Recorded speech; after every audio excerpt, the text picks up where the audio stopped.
Hey guys, welcome to Podcast Fandom, the official podcast for ProjectFandom.com. I'm your host Nina, and today I'm going to be talking about Motherland, Fort Salem, the back half of season 1. That includes episodes 6 through 10. I'm doing it this way because I am catching up, and it is the worst when you're catching up on a show that other people have seen and that's been out for a bit, and you're trying to do it like 1 and 2 episodes at a time. So for some shows, I'm doing it in bigger blocks this way. Also, I want to there's no way I'm going to be fully caught up with season 2 by the time it ends in August next month, but I want to kind of be as close to the relevant conversation as possible. Excuse me. So yeah, I've been doing it in blocks of 5. So this is wrapping up the back half of season 1. And I've got to say, I don't know if I said this on the podcast before, but I've definitely put it in our Facebook group that this show is better than it has any right to be. Like, it's really good. And I don't understand why, more people aren't talking about it. Not to say that a lot of people aren't, clearly. Just because I don't hear about things, I know that doesn't mean that those things aren't going on and existing. But I feel like there's not as big a buzz around this as some other shows, and I think it really kind of deserves it, maybe more than some other shows. So that's really sad. But I am really, really enjoying it, and I'm dying to talk about these next few episodes because so much happened and I have so many questions. But mainly, once I'm done with this, I can dive right into season 2. So let's get to it. All right, so episode 6 is Up is Down. Remember how I'm doing this, right? I'm going to talk through my synopsis, some highlights and notes that I have, maybe some theories or questions, and anything that jumped out to me in terms of world building for this show. So for this episode, Petra discovers the Bellweathers are a target. So I don't know how I missed before that they were finding dead bodies, that their vocal cords were taken, and it turns out that look, hit me up in the feedback in the comments and clear this up for me, because I was not sure where these victims were coming from, and they were I think thinking it was the spree, right? But they do some digging, and as it turns out, these victims are all bellwethers by maybe not, their names aren't bellwethers, but they're part of the bellwether line. And therefore, whoever is killing them is clearly targeting not just witches, but the specific family. And the fact that they're taking their vocal cords. And also, the other thing that stands out is that some of these women may not have even known that they were witches because their marks were hidden. And I guess it's the less powerful you are, or the less in tune you are with your witch side, I think your mark is faded, I guess. I'm not sure. Raelle grows frustrated with the Scylla case because after the aftermath of the wedding massacre, the attack on the wedding, Scylla is gone, and it's literally like she just disappeared. And so there were some, obviously fatalities and stuff, and so she's just worried that she got damaged in the storm or swept up in the storm. And this is also confusing to me because I feel like the outside drama wasn't really focused on a lot. It was like, oh hey, here come some balloons. That's scary because we know what these bitches do with balloons. Let's scream at them. And then they scream at them, and they created what I'm assuming is the tornado weather that pushed the balloons away, I guess. So if those balloons, which I'm guessing were just a distraction, right? There was no suicidal chance in those balloons, right? Because I'm wondering, if they push those balloons away, did they float somewhere else and pop and then just cause a bunch of random people to commit suicide? I don't understand, what was going on outside, because it, shift to the fight inside. And that was so much more interesting and so badass watching Abigail and Petra kick ass, mother and daughter duo, that don't really, I didn't really focus on what was going on outside. So I don't know, were people like swept away? I don't know. But Raelle is told that like Scylla is just missing. Um, Protection brings Abigail unwanted attention. So because they realize that the Bellweathers are being targeted, Petra assigns a really competent, badass soldier to walk around campus with her daughter and protect her, which Abigail does not like because she's like, I don't need it. But she's also not really facing her grief and her feelings about what happened. And not just the fact that Charvel was murdered, right? But which is obviously terrible and traumatic enough. But she's not even dealing with the feelings of like almost dying, of being attacked. Like, and whether or not she even almost died, I guess is irrelevant, but she did. But just like the physical violence of being attacked in that way, I think, we've seen them train. We know that they're tough, but this was like the first time she'd been, attacked by someone who was genuinely trying to harm her. And that's traumatic for anybody, and she's not dealing with that. So, um, you mix that with the fact that now she's seen as, or what she thinks is she's now seen as weak and fragile because she has this bodyguard, you can kind of understand that. Raelle goes snooping and gets devastating news. So she goes snooping in that, like, it's like it looks like a big shipping container. And I asked you guys before, I was like, what the fuck is that? But it's like where the Necros do their business, I guess. And she goes snooping over there and she finds this like energy light pulsating thing that she touches, and then later she gets finger cooties because of it. And I'm like, see, that's why you just can't go touching shit. But I forget her name, but like one of the necro instructors or whatever tells her that Scylla is dead. So I was like, wow. And I honestly was, again, just not sure what we were supposed to think happened to Scylla. So even throughout this episode, when Raelle is like questioning Quartermain and all this stuff, and nobody's telling her anything, I was not thinking what happened, which is that they had her ass locked up, and then Alder came to talk to her.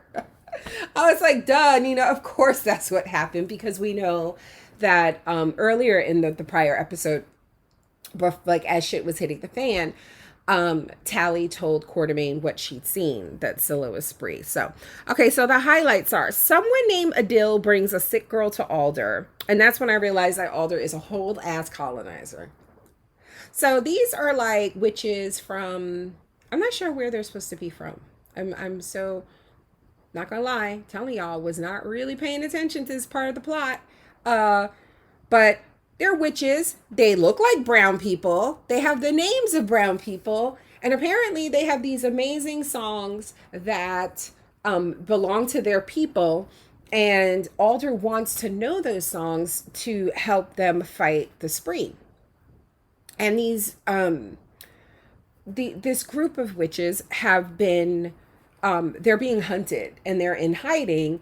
And the sister, I think her name is Kadila, she is injured, and there's like this gross, like, and I think it doesn't look like the stuff they have in the necro lab, right? But it's black though. I think that stuff is like a silver, kind of like almost liquidy looking, water looking substance. But this is like black, and it looks like it's like in her veins, and it's like creeping up the side of her neck and stuff, and she's unconscious. And Adil brings her to Fort Salem to see if she can be saved. Alder's a colonizer. Like, she wants these these brown people's culture and heritage and songs and spices and seasoning and shit. Just because she feels like we're all witches and we're entitled to it and we need it and the greater good demands it. And I was like, oh, this white woman gotta go. And that's why I don't appreciate, though, by the end of episode 10 that they were trying to make me give a shit about her, because no. Anyway, do vocal cords really look like that? That was one thing when they were showing the throats. Maybe it was throats. I don't know. But it was like, it looks like a not a corkscrew. Yeah, kind of like a corkscrew. Do you know what I'm talking about? Do you guys remember when they were like all laid out on the tables in the lab? And it just made me wonder, like, is that what throats or vocal cords really look like? I know that was random, but it was in my notes, so I got to say it. I really thought we were going to the lighthouse. So after Raelle finally kind of like, she is like, I don't believe it. She's not dead. You know, she's at the lighthouse, which she said was like her last known safe space, or the last place she ever felt safe, or something like that. And that all really made a lot of sense. Like, even if you're not grieving, I could get why you would hold on to that. So when she tells this to Tally and Abigail, I really thought, oh, road trip, yay, we're going to go to the lighthouse, and then they're all going to get fucked up because the spree people are waiting there or something. But no, only thing that happened was Raelle took some, what's it called? Salva? And like, I thought she was going to try to kill herself, because she took like 7 of them bitches and slapped them under her neck, but she was trying to fly. Like, she wanted to be able to fly like long range. And she flies to the beach to go to the lighthouse, but she ends up like crashing on the beach. And the girls find her when they convince, it's her name Birdley, the badass bodyguard with Abigail. They convince her to drive them off base to go get their friend. You know, we don't leave a soldier behind. So yeah, in terms of world building, there were some screeches and boxes, and I was like, I feel like this might have been the first time. No, okay, this is the first time I remember hearing about the Carmilla. Is that what they're called? But in retrospect, I do think they were brought up before, and I just either forgot to talk about it, or I wasn't paying attention really. But there was something, I think, when they were able to look at their witch bloodline, and I had questions because I never really thought Raelle's mother was dead. So there was something about that. But then they were going through their history, and they were talking about like the people who would burn them, hunt them, and burn them at the stakes. And I think maybe they said the name then. But this is, I distinctly remember here, they were like letting Alder listen to songs from boxes, like they had voices trapped in boxes. It was really weird. And she was saying how they've been trying to get her voice. Yeah, I'm not really sure what's going on with the boxes screeching and stuff. Y'all gonna have to explain that to me. All right, so that's all the world building really from that episode. Episode 7 is Mother Mycelium, and I want to let you guys know that I actually Googled mycelium when I watched the episode, and I've since, which was like 2-3 nights ago, and I've since forgotten what it is. So let me re-Google it. A mycelium is a network of fungal threads or hyphae. Mycelia often grow underground, but can also thrive in other places, such as rotting tree trunks. A single spore can develop into a mycelium. The fruiting bodies of fungi, such as mushrooms, can sprout from a mycelium. Okay, so they're just basically a living, breathing network of fungus, basically. And it looks disgusting. Nature is so fucking gross. Sorry for all you science loving people listening. It really does freak me out. Okay, so mycelium is a network of fungus. Okay. So the synopsis for this episode: Scylla is interrogated. She held up pretty good. That's all I got to say about that. Scylla held her own. Abigail meets Adil, and I was like, oh, first of all, this guy looks like a Jonas brother. I am not into the Jonas brothers. Do not try to get me to be into the Jonas brothers. You don't have to respond to this in any way defending the Jonas brothers. I don't care. And I'm not trying to listen to the Jonas brothers. I'm sure they're lovely. But I know one name, Joe Jonas. And I think he's the one married to Sophie Turner.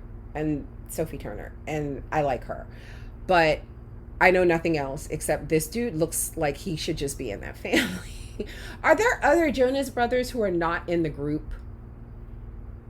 I don't know why. I'm curious about that. But you know how it's like always like when there's like a family of entertainers, and there's just always like the regular siblings that are like, it's just a lawyer, just a dentist, a school teacher. He works at Publix. Just a regular ass person.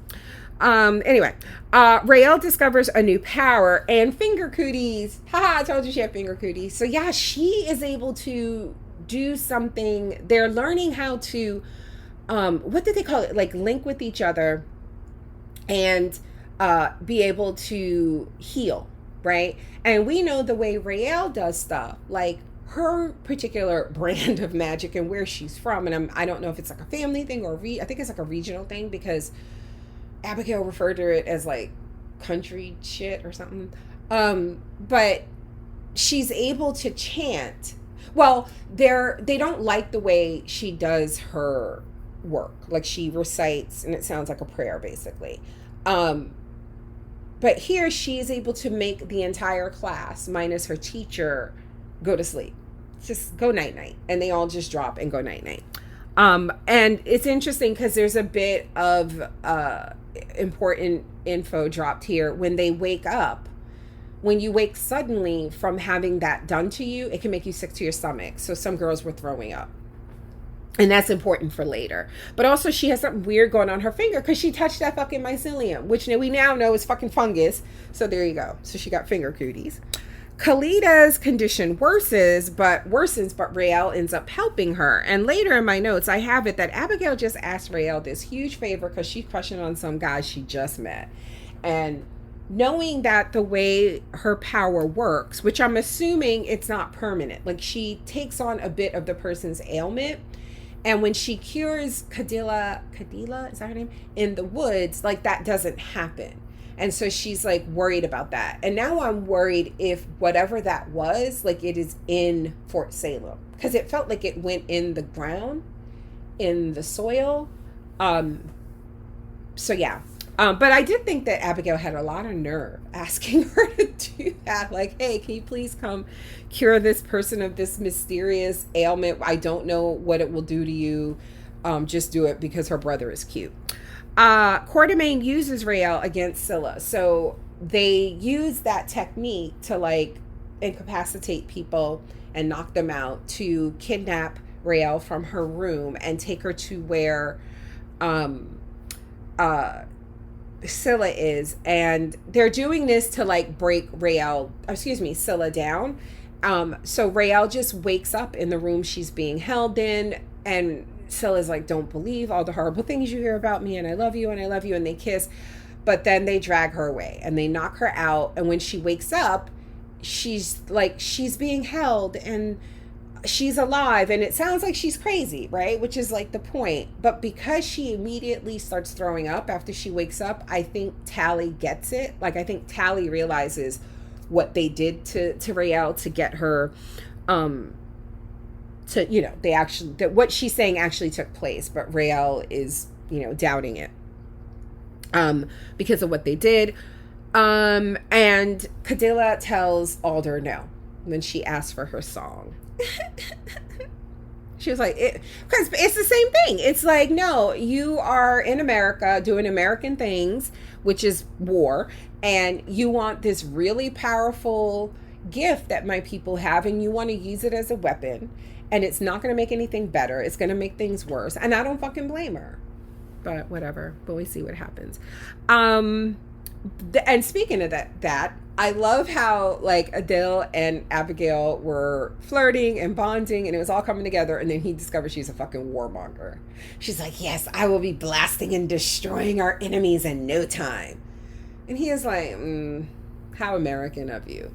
Twice it happened in the episode. She don't learn. She did not learn. She did not read the room, because like 2 times later she talks to him and she's like, I can't wait to blow people up. It's like, girl, read the room.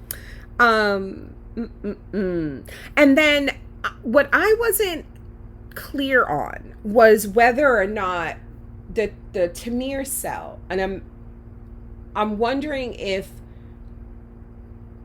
whatever is going on, well, no, I guess now we're supposed to believe that it is the Carmelia, because I was thinking it was Alder. I was like, is she fucking with these people to make it so that they need her, so that they will give up their songs?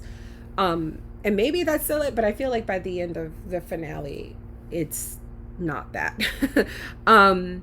And then they do point out that the spell or whatever it is that was afflicting Cadila is some sort of spell toxin that was human made. So that's interesting. Episode 8 is City Drop. I love this. I love like the idea of this. It's basically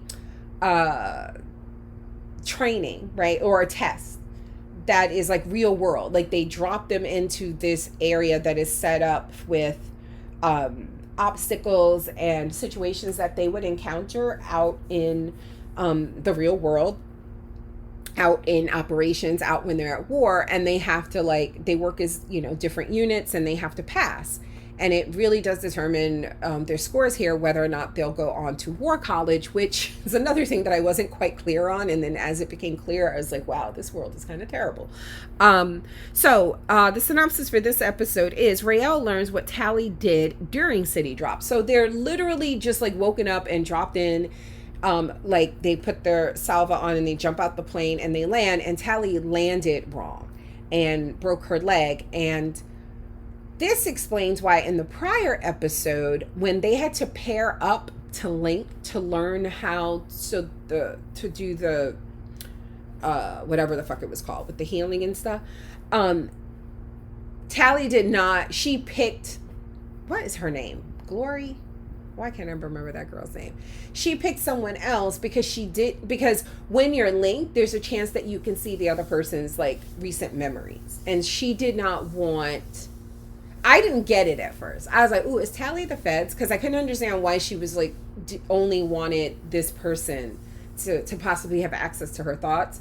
But I'm guessing it's because of what happened here, which is she broke her leg and Raelle went to heal her. And she, in doing so, she could see her recent memories, which is seeing something with Scylla talking in the mirror to that balloon and then snitching. And so she's angry. But at least she healed her leg before she stormed off. Right?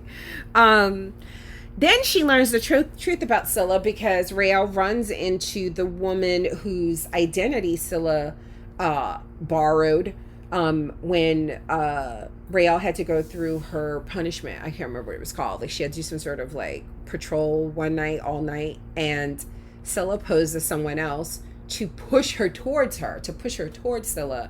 And Raelle meets this woman, and the woman doesn't know who the fuck she is. And later, they, Quartermain and the woman tell Raelle that they suspect that, you know, it was Esprit, Scylla, posing as her. But City Drop then turns into the real deal when Alder's op goes wrong. So, getting Scylla to break down after seeing Raelle lets Quartermain into Scylla's head, and she sees where Scylla was recruited by the spree and where they're holding a lot of munitions. So with that information, that Alder can't say where she got the information from, because that would be admitting that a spree infiltrated her fucking fort, her school. So she can't say where she got the information, but they act on it and they launch a raid on the place. But the spree had already left in 2 trucks with all of their weapons, right? So it turns out that they're headed towards where City Drop it, or where they're going. The closest people that could possibly do anything to stop them are the girls that are currently in City Drop. So they're not ready, really. And so they go out there and they have to stop. They intercept the trucks and they stop one truck, and it rolls, and the driver makes herself look like Scylla in order to try to get to Raelle, but it doesn't work, and Raelle, I think, ends up killing this girl. But then the second truck, inside, the Scylla are arming a bomb inside of it, and they have hostages. And they relay this information. Tally can feel it. She can see it because of what her power is, right? She's like a knower, right? They relayed this back to Alder, who's like, kill him anyway. And Quartermain understands that that's what they're doing, but she tells her girls that the hostages inside, or she tells Tally that the hostages inside are fakes. that they're actually Scylla and that they're just trying to like throw them off. And so they end up taking on this truck, and Libba dies in the process. And I was just so fucked up about that, because in this episode and throughout the last episode, like you saw Abigail and Libba put aside like their family rivalry history to actually support each other. And I thought, oh, this is so good, because I think this show is better. I think all shows are better if they can just like avoid, when necessary, that trope of just like women not being able to get along. And I get it. I mean, they're in the military, and it's not like men don't get competitive with each other. But there was something about this that felt so, kind of typically the way they depict women that is not flattering, that I was like, So I'm happy that that was resolved in a sense, but then it sucks because then they immediately killed Libba. It's kind of, yeah. But it does change Abigail going forward. So the highlights from this episode, I will tell you that I was like, in the beginning, I was really over them fighting so much. And I felt like Abigail was absolutely right. She's like, I don't know. I just get frustrated in real life when people just complain about stuff and they don't try to do anything to fix it. Or you have a problem and you want to spend 30 minutes talking about the problem and no time talking about possible solutions. Problems, there's no reason to talk about a problem for a long time. Do you know what I mean? Like, I'm very much a person that's like, this is what's going on. This is a problem. This is a bad thing. This is what can happen if we don't deal with it. All right, now let's talk about dealing with it. I don't want to spend a lot of time feeling sorry for myself. And I felt like that's a lot of what was going on in the start of this episode. It was just bickering for the sake of bickering. And I felt like everybody had points, but I thought Abigail had the biggest point, which is, we will fuck around and die out here if y'all can't get your shit together. You know, if this was a real deal, we would be dead. And then later it becomes the real deal. So yeah, I'm so glad that I want less of that. Abigail took out all her troubles on faces. Like, all that shit that I said she was avoiding dealing with, it came out in this episode on the faces of the trainers. Yeah, Abigail's about that life. Lieutenant Graves, that's the one. Haha. This is the episode. Like I said, we found out that she doesn't know Raelle. That's her name. I could not remember her name. And I already talked about that. Libba is dead.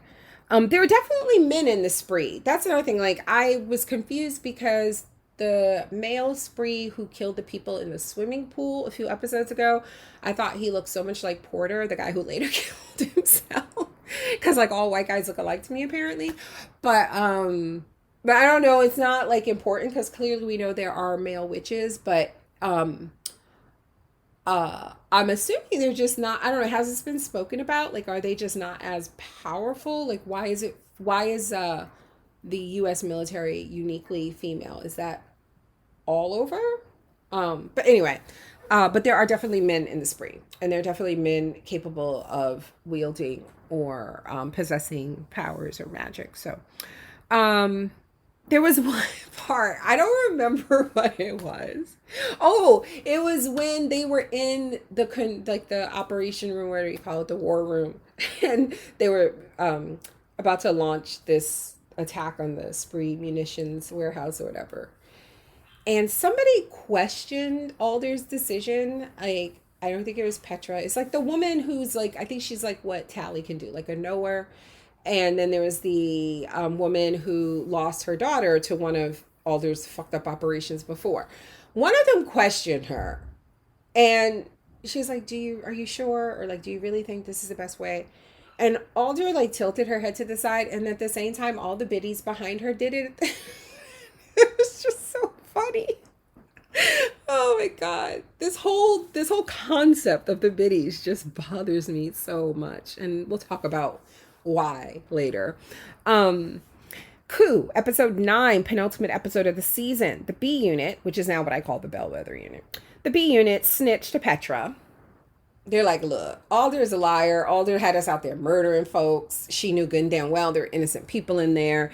And then when Petra was basically like, you know, these girls are young. They're inexperienced. They don't get it. There's a way you got to move certain ways, right? You can't just be like, Oh, really? That bitch did that? Oh, I'm going to fuck her over. I'm going to take her job. You don't tell the snitches your plans, especially when they're below you and one is your daughter. You're like, okay, the ladies, thank you. Like, you take that information and you move in silence. You get what I'm saying? You don't sit there and be like, tell your whole plan. But I guess because she wasn't, you know, acting on emotions and telling these three young children what her plans were, Raelle was like, all right, fine. I'm gonna tell you some real shit. Guess what? They got a spree hidden in the fucking necro basement and they're torturing her. She tells everything. And I feel like Petra was gonna make moves regardless, and let's not get it twisted. But I do think that learning that, she was like, oh, I'm really gonna get Alder's ass up out of here. So I thought that was great. Abigail gives Libba's eulogy, and it was great. And it was like very tropey, where she clearly makes a decision not to say the pre-written shit that her mother helped her write, where it was just a bunch of bullshit like thoughts and prayers.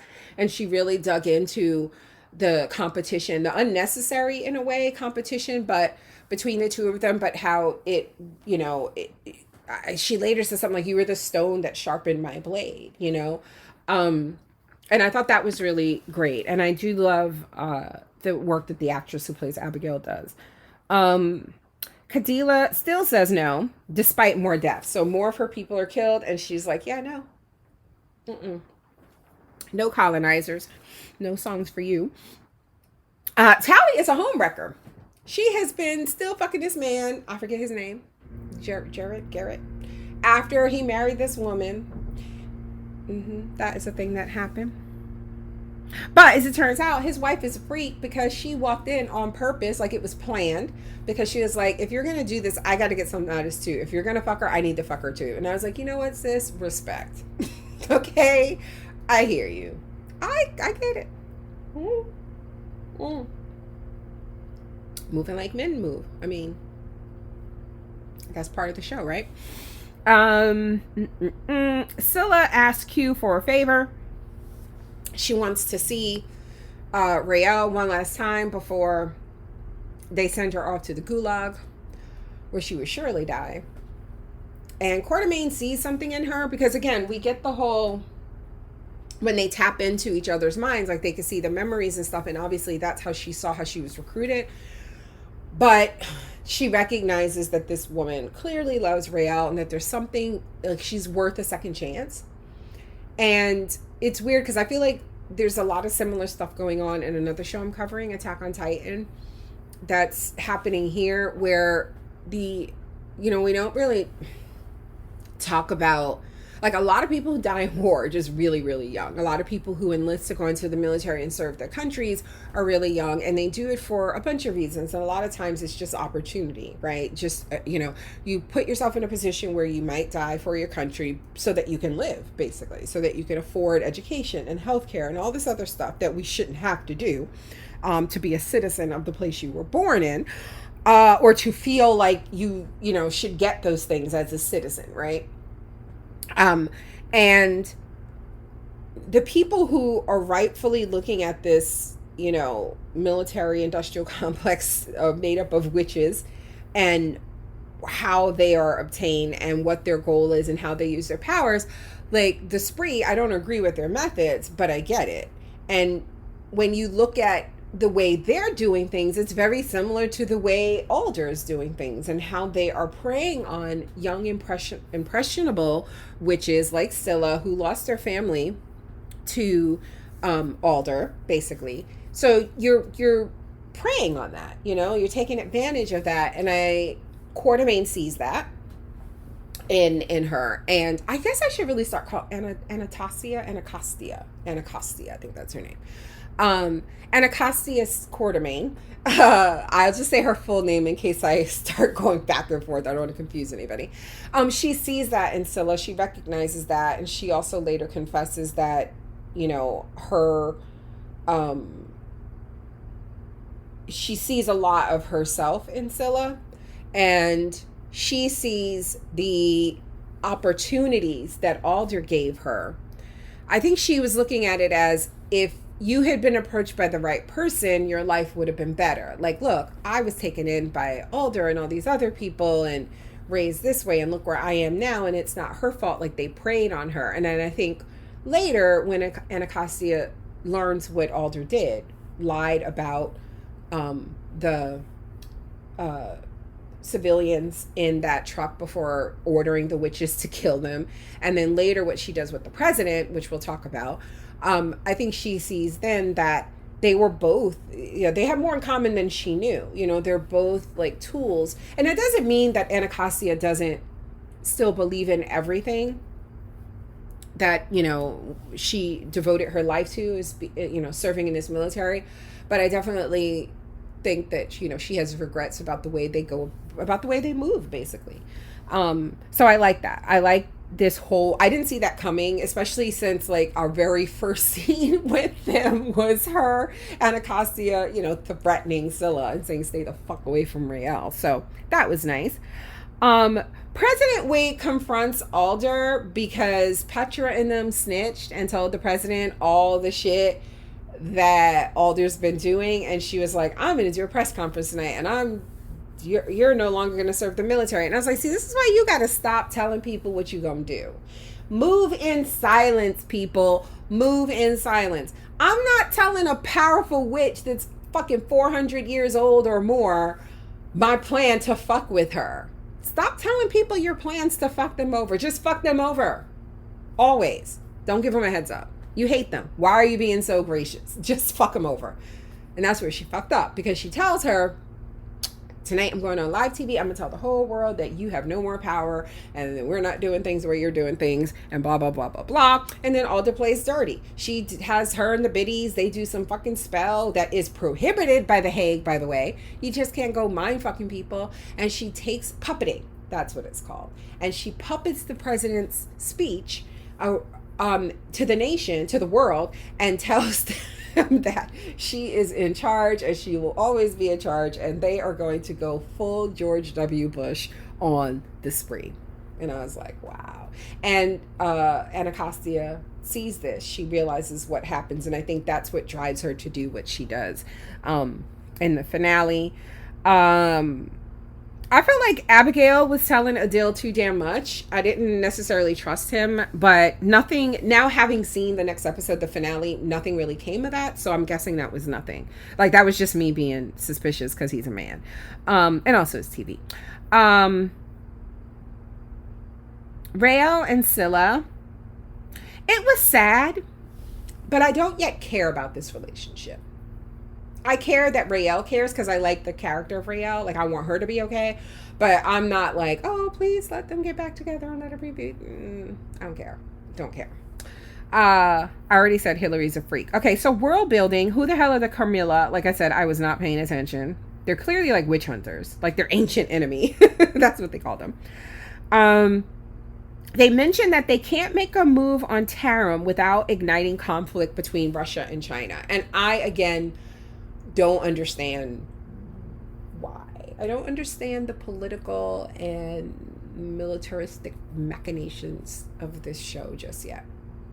I don't get it. I'm not sure. Also, my geography sucks. You guys know that. So, like, I'm like, I don't know why everybody's beefing in this region. You gotta explain it to me.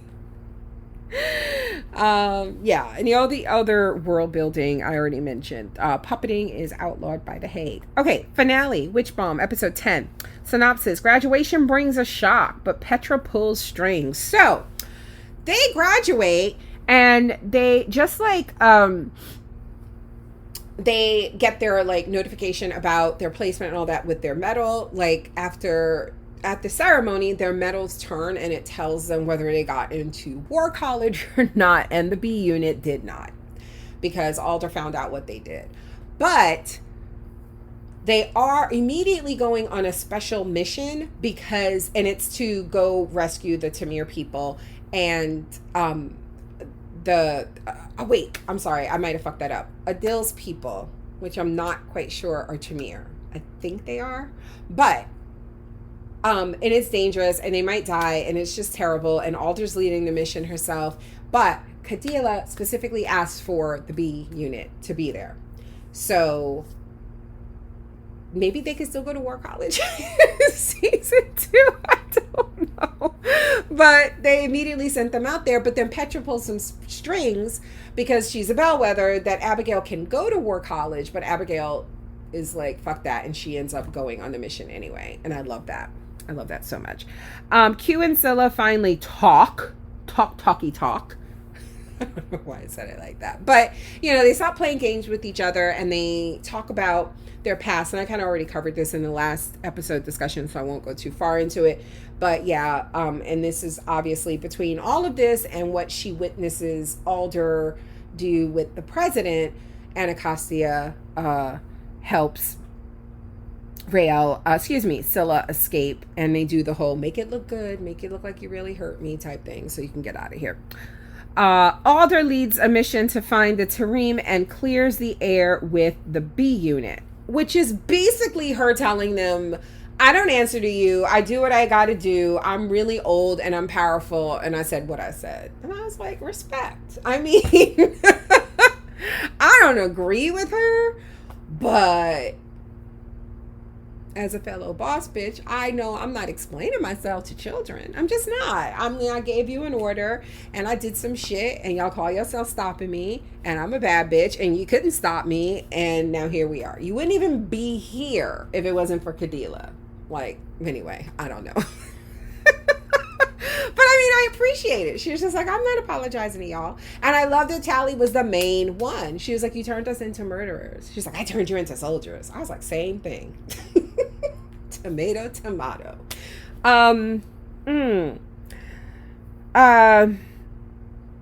When they are being attacked at the end of the episode and by the Carmilla, she's like, our ancient enemy has returned. And I was like, okay. Alder is about to die and fucking Tally steps up and becomes a biddy. And I'm like, what? Wow.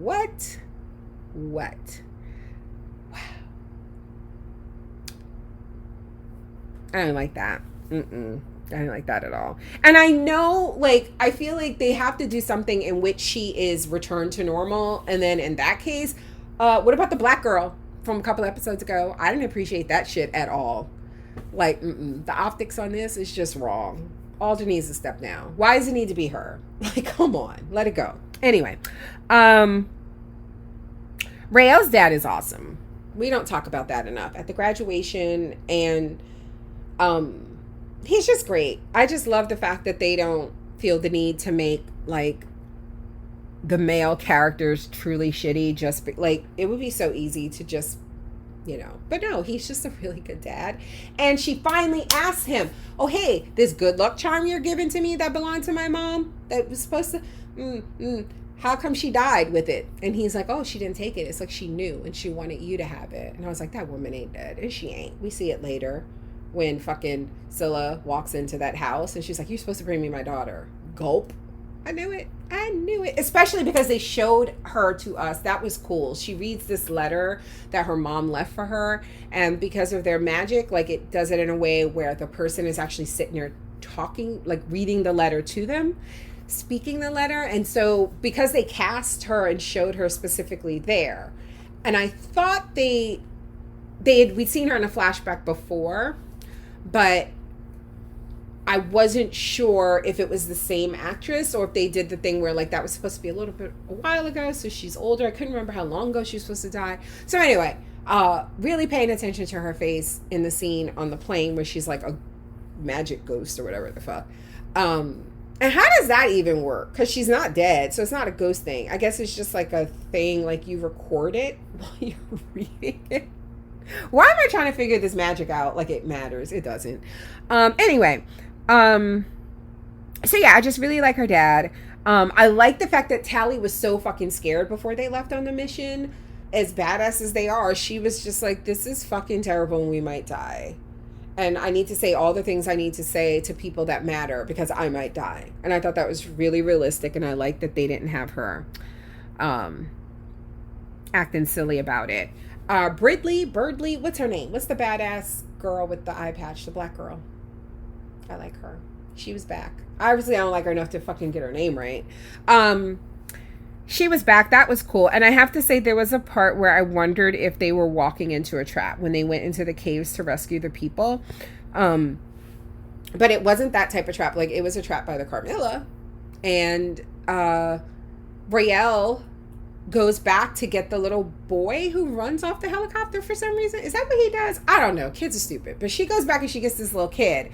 And then Abigail goes to, like, protect her. And then Raelle is stabbed and Abigail stays with her and links with her.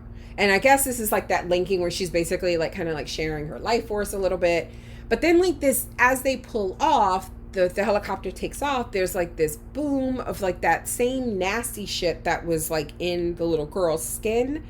And later we see them like walking together surrounded by like this light, and they're holding hands. So they're not dead, obviously. And I didn't think that they would be. But Abigail and Raelle are in some shit. I do love that before she died, she was like, I love you. Not died, but when they thought they were going to die, she was like, I love you, shipbird. Oh, I love them so much. I do. I love this little unit, this little dysfunctional unit. So, that's it. Those are my thoughts on the back half of season 1 of Motherland Fort Salem. I want to thank everybody for listening. I don't think there's any feedback for this, but just so that you guys know, there is a feedback post up for the second season, which I'm going to start diving into this week, and I am splitting it. And I'm doing that way again because I'm just not going to get caught up week to week with the rest of you. But I will finish a little bit after you guys, so it won't be too bad. Make sure you are checking the schedule, which will be linked in this podcast, but it's also up in our group. And you should really, at this point, just bookmark it to be able to refer to it when you need to. But starting August 1st, next Sunday, remember the new tier on Patreon kicks in for those of you who are premium subscribers. If you're a time traveler, you get access to all of our podcasts a week before anybody else. Premium gets 48-hour access, early access over free folk. And we're covering a lot of stuff. In addition to what we're already covering, a lot of new stuff kicks off next month. So, yeah, check the schedule. If you ever see a date on the schedule in bold, that means we've already recorded for that day. So we are currently, when you look at the schedule, we are currently recording for all of the shows listed in rows 60, 64, and 65. So that includes Attack on Titan, Season 2 and 3, Black Summer, Motherland Fort Salem, Season 2, Money Heist, Season 1, Beyond Evil, finishing up Season 1, and then I'll be jumping into another K-drama called Signal, which is on Netflix. A lot of good stuff. What If returns, or begins next month, a Marvel animated series on Disney Plus, as well as the return of The Walking Dead. We are going back to podcasting that show, and I'm super excited about that for the final season. So, thank you guys for listening, and I will talk to you next time. Bye.